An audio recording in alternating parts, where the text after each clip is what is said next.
dicipta oleh Allah yang kelak melalui studi dari Adam. Sudah dicipta rohnya waktu itu. Dan kutanya, alastu bi rabbikum. Kamu semua ngerti? Enggak, aku ini Tuhanmu. Kamu semua, kata Allah melalui Al-Quran, waktu itu bilang, bala syahidna. We are witnessing now. Kami menyaksikan itu.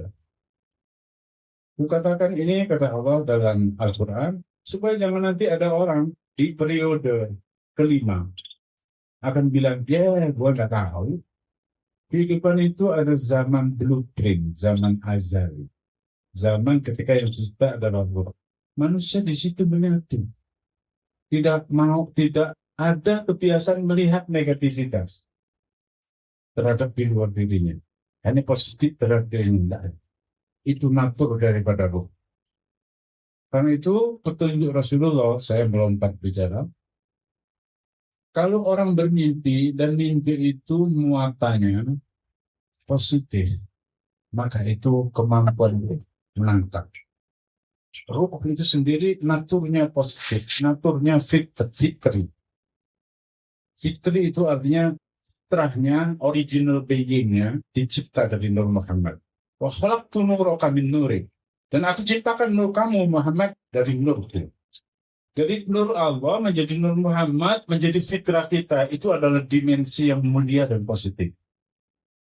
Di majelis ini saya sudah akan membaca selawat seperti tadi. Patut ini saya sebut. Selawat maulid yang kita baca mengimplikasikan apabila hati kamu, fitrah kamu tersentuh, lalu ada vibrasi mengeluarkan aura. Aura itu sesuatu yang berat jenisnya lebih ringan dari udara. Karena itu dia menembus atap dari kain ini, terus membubuk sampai ketinggian over the atmosphere. Di ujung atmosfer, di pangkal stratosfer, malaikat tersentak. Ada apa ini? Kok ada wangi-wangi yang muncul di sini? Kata para malaikat. Allah yang Maha Tahu menjawab, dia sendiri. Dari mana dia berasal? Maka para malaikat atas titah Allah, mereka turun, melacak, mengendus bahu ini. Begitu sampai di halaman rumah hamba-Nya. Lalu mereka kembali kepada Allah. Ya Rabbi, qaumun min ibadik wa amatik. Ya Tuhan, ada laki perempuan dari hamba-Mu memuji Engkau, memuji Muhammad. Ada apa? Allah yang alim, yang Maha Tahu bertanya, bukan untuk dia, bukan untuk malaikat, untuk kita. Ada apa? Ya, tentu mereka berharap faidul ilahiyah wa faidul nubuwah wa faidul karamah. Tentu mereka berharap luberan ketuhanannya, luberan kenabian Muhammad, dan karamah yang bisa timbul dari banyak. Balik. Lihat, ada apa di benak dan hati mereka. Aku siap mengijabahkan. Kulanturkan doa tadi. Ya Allah, sebaik Engkau mencipta kami sejak zaman azal. Kami menyatu. Biarlah perkumpulan kami ini Engkau terima bacaan ayat Quran, bacaan tahlil, tasbih, tahmid, dan selawat. Satukan kami kembali seperti dahulu Engkau menyajikan kami di zaman azali. Engkau turunkan melalui perut ibu kami yang penuh kecintaan yang tulus, with no pretend, akan kembali kepada kami. Biar ini menjadi hadiah buat Rasulullah yang selalu tegak dalam aturanmu. Dengan itu, maka semua hal yang sempit diperhatikan. Begitu juga untuk para leluhur dan saudara Nabi yang terdiri dari 124.000 Nabi. Begitu juga untuk para sahabat. Khususnya 10 orang yang dijamin masuk surga tanpa hisab. Dan semua pahlawan di perang Badar, di perang Uhud, di Hudaybiyah, di Aqaba Badar Ridwan. Saudara-saudara ibu, aku pernah tahu Mu'tah. Mu'tah itu di ujung dari Yordan, Urdun, dekat dengan Aqaba, dekat dengan Saudi. Di situ dahulu Amr bin As, Abdullah bin Rawahah, dan Ja'far bin Abi Thalib, Ja'far at-Tayyar, gugur.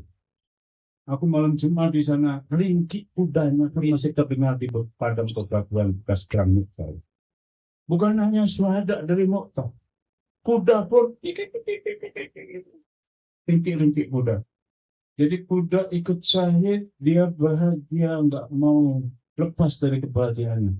Karena dalam perkhidmatan sang kuda, dia menyatu. Dulu Rasulullah memberi umbul-umbul bendera dari Islam, tangan Amr bin As. Kalau kamu nanti gugur, kata Rasul kepada Amr bin As, supaya dipegang oleh Abdullah bin Rawaha. Kalau Abdullah Rawaha gugur, pegang oleh Khalid, oleh Ja'far. Kata Rasulullah, betul, Amr bin As tertombak wafat. Diambil oleh Abdullah bin Rawaha. Abdullah bin Rawaha lagi memegang bendera Rasulullah itu, umbul-umbul itu, tangan kanannya ditepas oleh pedang orang Romawi. Waktu itu tangan Romawi. Ambil tangan kiri ditepas, disekep penting. Ini Abdullah bin Rawaha. Begitu bersungguhnya. Lalu dia ditusuk karena posisinya sedang pecundang. Diambil oleh Ja'far At-Tayyar. Ja'far bin Abi Thalib, abangnya Sayyidina. Itu Mu'tah.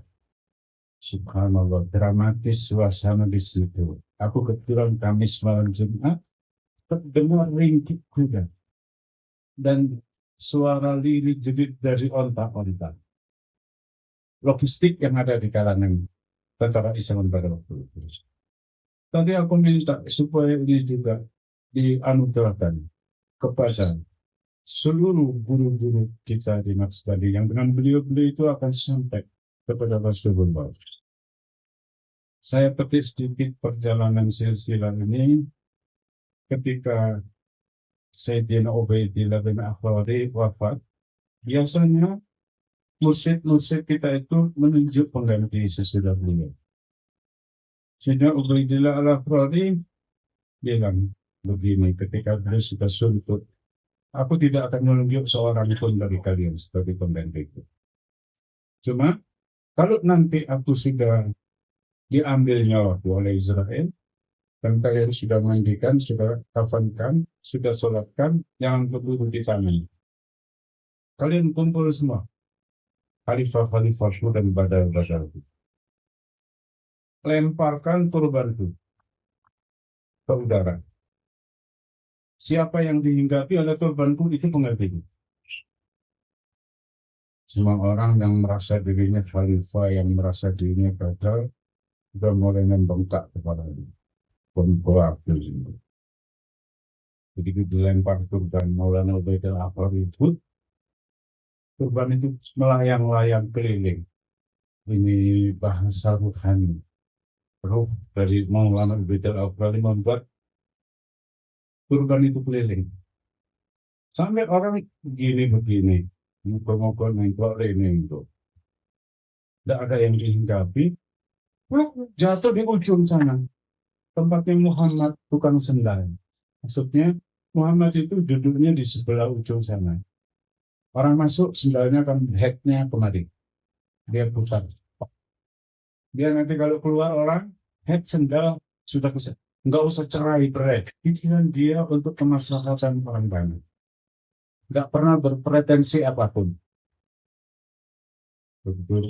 Ini nggak benar ini melemparnya. Coba diulang ganti kamu. Si kamu ganti melempar. Putar lagi. Tadi itu dianggap turban Maulana Ubaidillah Akhwari kesasar. Nang Sirai Muhammad, tukang sendal. Begitu mutar, terus akhirnya jatuh kembali di kepala dari Muhammad. Kamu gak benar. Coba kamu. Diulang 3 kali, ternyata kepala Muhammad juga. Astagfirullahaladzim. Semua orang istighfar. Qad kafarna bi Maulana Ubaidillah. Kami sudah kurang ajar dengan Maulana Ubaidillah. Berarti Maulana Ubaidillah menghendaki Muhammad sebagai pengganti. Ya Muhammad, kif haja ya mungkin. Muhammad, bagaimana semuanya terjadi? Nggak tahu. Aku kan orang yang paling hina-dina di antara kalian. Cuma aku selalu berpikir, laula Maulana Ubaidillah al-Akhwari ma wassaltu bi Sayyidina Muhammadin. Kalau tidak oleh karena kebaikan yang santun dan penuh kecintaan dari Maulana Ubaidillah al-Akhwari, Aku nggak akan sambung dengan lagunya kamu. Kalau tidak karena Maulana Ubaidillah Afradi, otakku tidak memandang ke akhirat. Jadi ada kalimat Allah di sana hadis qudsi, ya ibna Adam khalaqtud dunya lakum. Wahai manusia, seluruh dunia ini kucipta untuk kamu. Sebagai logistik, sebagai fasilitas buat kamu untuk mengupayakan kebaikan casing dari ruhani supaya tidak lepot dengan kejelekan. Lakin khalaqtukum lil akhirah. Tapi kamu kucipta untuk berada di akhirat dengan beruntung. Saudara-saudariku yang kucintai, tarekat itu adalah kombinasi integratif. Bagaimana dunia ini bisa kita rangkum